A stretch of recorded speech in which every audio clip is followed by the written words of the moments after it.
After a traumatic brain injury, when someone is learning to use a memory strategy, they often need the support of family members and friends initially. This is because memory problems make it difficult for them to learn to use the strategy. So oftentimes, family members or friends will be needed to prompt them to use the strategy. For example, if someone has a memory notebook, they'll often forget to use it if someone doesn't remind them.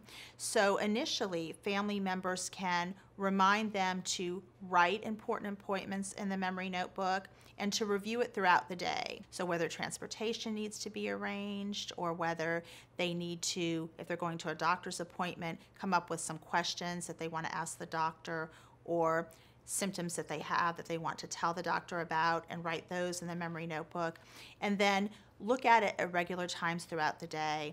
And initially, family members may need to prompt them to do that. It's also important if you're a family member or friend of a person with a brain injury to not just always give them the information when they ask. So for example, if they say, "When's my next neurology appointment?" rather than saying, "It's on June 15th, say, "How can you find that out?" Look in your memory notebook. Where would you look to find that?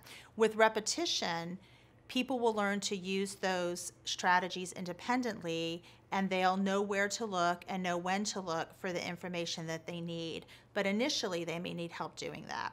And that help can gradually be weaned over time as they learn to use it on their own. So another thing is when working with these persons who have survived these traumatic brain injuries and also their families, is that everyone is on the same page when it comes to these compensatory memory strategies. Because sometimes, again, if family is doing something different than the person with injury is doing, that can cause a breakdown in the strategy.